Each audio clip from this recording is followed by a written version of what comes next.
What's going on, fellas? Back again for another hack video. The last one that we just posted did pretty well, so I was excited about it. And also, so many of you have been asking me to post the hack that I discussed about 6 months ago and said I was actually going to do a video on it in regards to how to make a lipless crankbait silent. It's something that, again, these are like secrets that I'm really not really excited about sharing with you, but I am because I love you, okay? That's just plain and simple. I want to give you guys some really good stuff. And that's what today's about, how to make your lipless crankbaits silent.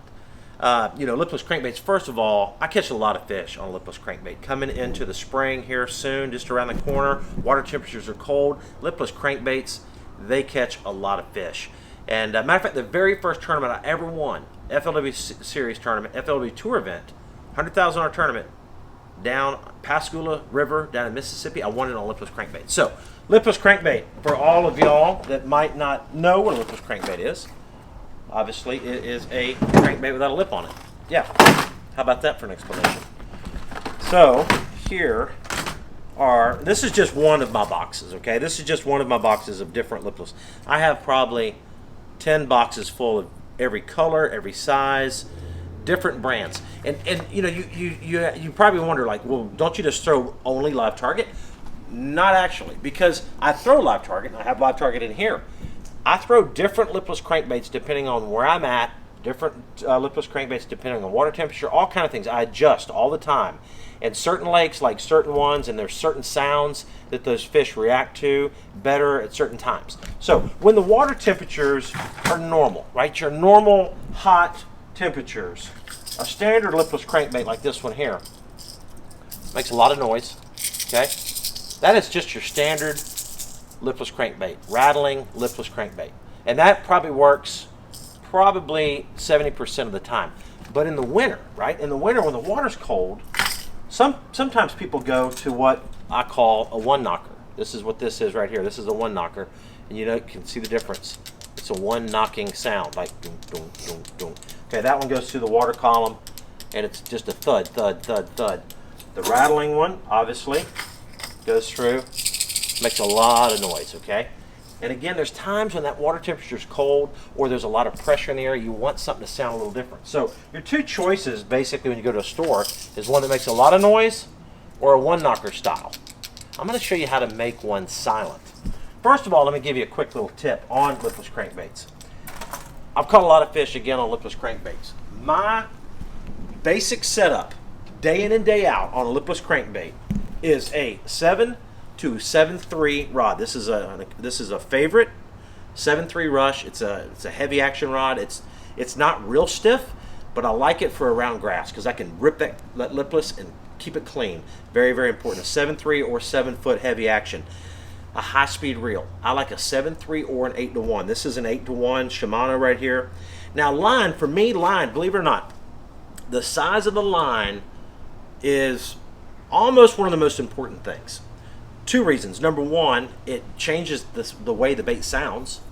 And number two, it actually will dictate how deep the bait will go. Lighter line, obviously, the bait goes deeper. Heavier line, the bait goes shallower. But for the most part, what I have found over the years is 15-pound fluorocarbon. I use the P-line fluorocarbon, 15-pound P-line fluorocarbon.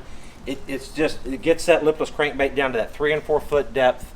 It makes the bait make the right noise, that makes the right vibration, and it's stiff enough line that when I want to rip it out of the grass, it comes out and it reacts well. You throw too heavy a line, it just doesn't do that good. And of course, if you throw too light a line, you got so much stretch. When you go to rip it, it just doesn't clean itself. So 15-pound, I'm just telling you, 15-pound, day in and day out is the line of choice. Again, a 7.3 or 7 foot heavy action rod.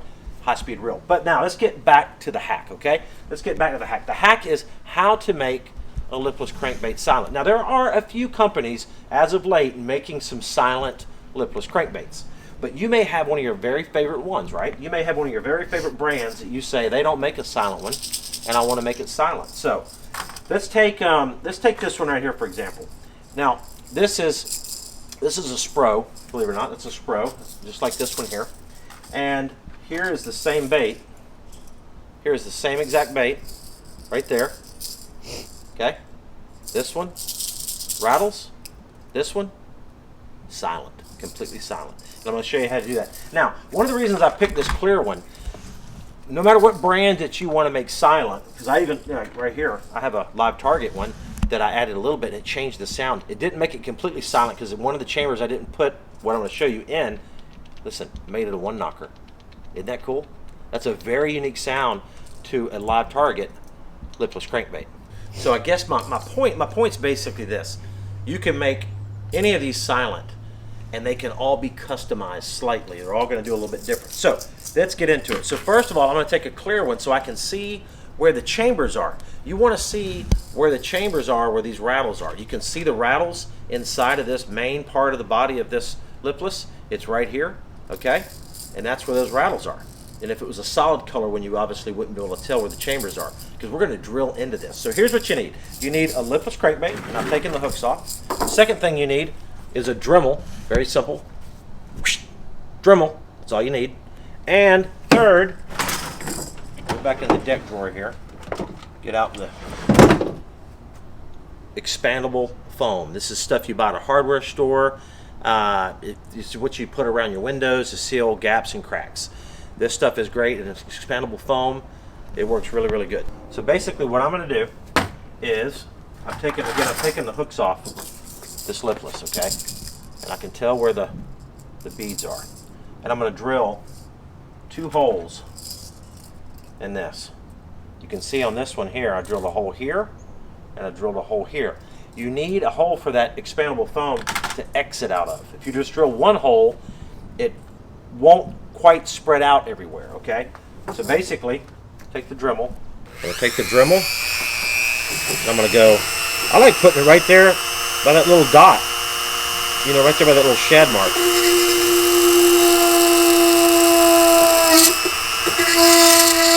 Make it just a little bigger, water it out just a hair.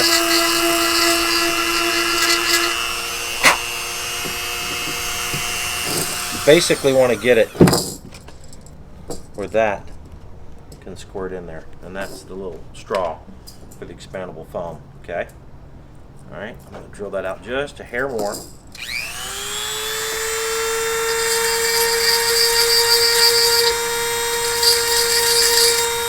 I'm going to drill one back here in the back. This is going to be the exit.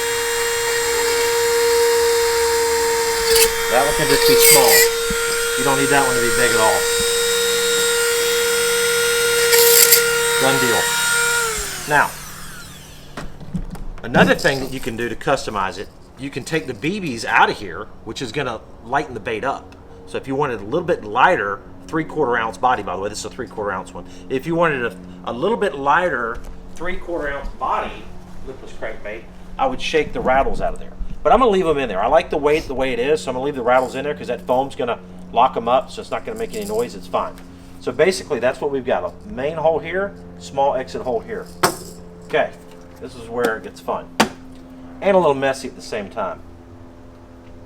A little bit of this stuff, guys, goes a long ways. A little bit goes a long ways. I've got all the stuff loaded in there. Basically, I'm just going to get this all good and clean. This stuff just keeps oozing out. It's crazy. You want to lock it on there pretty good so you don't get a lot of spillage. There it goes, perfect. See it filling up in there? I'm telling you guys, that's all you need. I might even put too much. And what it's going to do, as it sits there for a little bit, it's coming out of that back hole. See it coming out of the back? That's where I filled it. And that's where it's coming out the back. And it's going to do that for a long time. It'll take a while for that foam to quit expanding. You don't need a whole lot at all. And look at that. It's already silent. Already quiet. No noise. And basically all you're going to do now is just let it do its thing. I just leave it on your workbench. It'll take a little while, come back tomorrow. And what's neat is this'll be like a little ball of dried foam, and just pop it off on both of them. But look at that, guys. Completely quiet. No noise. No noise at all. Very cool. So that is it. So I'm just going to let that dry, just let it kind of chill, let it do its thing, come back tomorrow and it'll be all ready. Now here is again the finished product. That is one that I made last year. It's one I've caught a lot of fish on.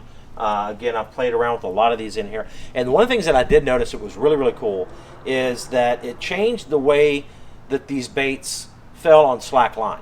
So a lot of times when I'm ripping a lipless crankbait, I'll rip it and let it fall. And then reel it, rip it, let it fall. And on the fall, the ones that had foam in it actually swam a little bit to the bottom a little bit more. Now, it doesn't really offset the buoyancy of the baits for the most part. They're still going to fall fast. They're going to cast fine. But it really allowed them to swim down to the bottom. It's kind of a really cool look. So play around with it. Play around with it in your swimming pool. Make some baits. Use the expandable foam like I have right here. The stuff, like it says, it's great stuff. It works.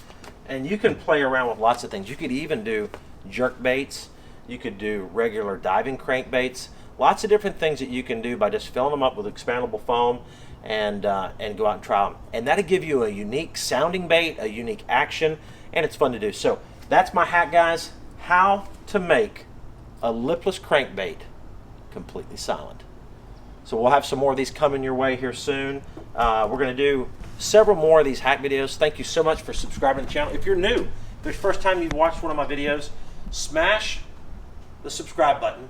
Drop a comment down below. Let me know some great ideas that you guys might have. I'm sure there's lots of cool things that you've done to some of your baits. But I'm going to have another video coming out real soon on another really cool hack that I really don't want to tell you. So guys, thanks for hanging out. Thanks for hanging out. We'll see you. Bam!